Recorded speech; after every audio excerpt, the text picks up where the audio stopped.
কিভাবে অতি সহজে ইংলিশটা শিখতে পারি, ইংলিশে কথা বলতে পারি, তার জন্য আরেকটি গুরুত্বপূর্ণ ক্লাস আমি তোমাদের সাথে শেয়ার করব। আজকে আমি তোমাদেরকে দেখাবো মাত্র 4টি নিয়ম। এই 4টি নিয়ম যদি ফলো করতে পারি, আমাদের পক্ষে শত শত বাংলা কথা ইংলিশে বলা সম্ভব হবে। তোমাকে জানতে হবে এই 4টি সেন্টেন্সের ব্যবহার। আজকের পর থেকে যখন কাউকে জিজ্ঞাসা করব যে তুমি কি খাচ্ছ, তুমি কি করছো, তুমি কি দেখছো, সেই ক্ষেত্রে কিন্তু খুব সহজে ইংলিশে জিজ্ঞাসা করতে পারবো। বর্তমানে কোনো একটি কাজ করতেছে, এরকম যখন কোনো কিছু জানতে চাইবো, সেই ক্ষেত্রে এই সেন্টেন্সটি ফলো করব, তাহলেই হবে। বর্তমানে চলতেছে, এরকম কোনো একটি কাজের কথা যখন কাউকে জিজ্ঞাসা করব, সেই ক্ষেত্রে এই বাক্যটি যদি ফলো করতে পারি তাহলে কিন্তু বলতে পারবো। What are you eating, what are you eating, তুমি কি খাচ্ছ। হোয়াট আর ইউ ইটিং, তুমি কি খাচ্ছ। যদি জিজ্ঞাসা করি তুমি কি করছো, হোয়াট আর ইউ ডুইং, তুমি কি করছো, খুব সহজ কিন্তু। হোয়াট আর ইউ ডুইং, তুমি কি করছো। এখানে ইটিং, ডুইং এর পরিবর্তে যে কোনো ভার্বের প্রেজেন্ট রূপের সাথে শুধু আইএনজি যুক্ত করে যদি বলতে পারি তাহলেই কিন্তু হয়ে যাবে। যে কোনো ভার্বের যে মূল রূপটা রয়েছে তার সাথে আইএনজি যুক্ত করে বলবো, প্রেজেন্ট পার্টিসিপল যেটা। ওকে, হোয়াট আর ইউ ইটিং, তুমি কি খাচ্ছ। হোয়াট আর ইউ রিডিং, তুমি কি পড়ছো। আশা করি এই সেন্টেন্সটির মাধ্যমে কিন্তু অনেক বাংলা কথা আজকের পর থেকে ইংলিশে বলতে পারবো। What are you, what are you, তারপর এখানে শুধু ভার্বের প্রেজেন্ট রূপের সাথে আইএনজি যুক্ত করে বলবো, তাহলে হবে। এখানে আর এর পরিবর্তে এম ইজ আর থেকে যে কোনো একজন হতে পারে, এখানে ইউ এর পরিবর্তে যে কোনো সাবজেক্ট হতে পারে। Okay, what is he, what is Kamal, what am I, এরকম। হোয়াট আর উই, তারপর শুধু ভার্বের প্রেজেন্ট রূপের সাথে আইএনজি যুক্ত করে বলবো, তাহলেই হয়ে যাবে। Next, do you like reading, do you like reading, তুমি কি পড়াটা পছন্দ করো।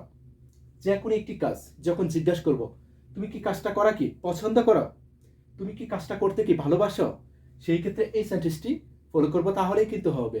যে কাজটা করতে কি তোমার ভালো লাগে, যে কোনো একটি কাজ, সেই ক্ষেত্রে এভাবে জিজ্ঞাসা করবো, do you like, do you like. তারপর সেম আগের মতোই ভার্বের যে প্রেজেন্ট রূপটা রয়েছে তার সাথে শুধু আইএনজি যুক্ত করে বলবো, তাহলেই হবে।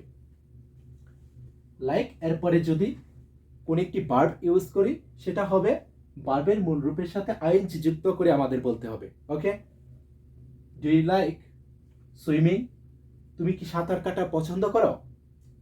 ডু ইউ লাইক ইটিং, তুমি কি খাওয়া পছন্দ করো। খুব সহজ কিন্তু, খুব ইজিলি কিন্তু সেন্টেন্সগুলি তৈরি করতে পারবো। Do you like, do you like, তারপর ভার্বের যে প্রেজেন্ট রূপটা রয়েছে তার সাথে শুধু আইএনজি যুক্ত করে বলবো আগের মতোই। Next, when did you go, when did you go, তুমি কখন গিয়েছিলে, তুমি কখন গিয়েছিলে, তুমি কখন কাজটা করেছিলে, তুমি কখন সেখানে গিয়েছিলে, তুমি কখন খেলেছিলে, সেই ক্ষেত্রে এই সেন্টেন্সটি ফলো করব। When did you, when did you, এখানে রয়েছে কি গো এর পরিবর্তে, গো এর পরিবর্তে যে কোনো ভার্বের প্রেজেন্ট রূপটা বলবো। ওয়েন ডিড ইউ রিড, তুমি কখন পড়েছিলে। ওয়েন ডিড ইউ ডু, তুমি কখন করেছিলে। When did you help me, তুমি কখন আমাকে সাহায্য করেছিলে। খুব সহজ কিন্তু, শুধু গো এর পরিবর্তে যে কোনো ভার্বের যে মূল রূপটা রয়েছে সেটা বলবো। ইট, রাইট, প্লে, এরকম। নেক্সট, ডু ইউ নো, তুমি কি জানো। ডু ইউ নো, তুমি কি জানো হাউ টু সুইম, কিভাবে সাঁতার কাটতে হয়। তুমি কি জানো কিভাবে কাজটা করতে হয়। তুমি কি জানো কিভাবে সেখানে যেতে হয়। যখন এই ধরনের প্রশ্ন কাউকে করব, এই সেন্টেন্সটি ফলো করব, তাহলে হবে do you know how to, do you know how to, তারপর এখানে সুইম এর পরিবর্তে যে কোনো ভার্বের শুধু প্রেজেন্ট রূপটা বলবো, মূল রূপটা বলবো, তাহলেই কিন্তু হবে do you know how to go, তুমি কি জানো কিভাবে যেতে হয়। Do you know how to read, তুমি কি জানো কিভাবে পড়তে হয়। Do you know how to play, তুমি কি জানো কিভাবে খেলতে হয়। খুব সহজ কিন্তু, এই 4টি সেন্টেন্স যদি ফলো করতে পারি, আমি মনে করি আজকের পর থেকে সবাই ইংলিশটা বলতে পারবো, ইংলিশটা তৈরি করতে পারবো, এবং সেটা নিজেরাই। হোয়াট আর ইউ ইটিং, তুমি কি খাচ্ছ। ডু ইউ লাইক রিডিং, তুমি কি পড়তে ভালোবাসো বা পড়াটা কি তুমি পছন্দ করো? Okay, when did you go, তুমি কখন গিয়েছিলে?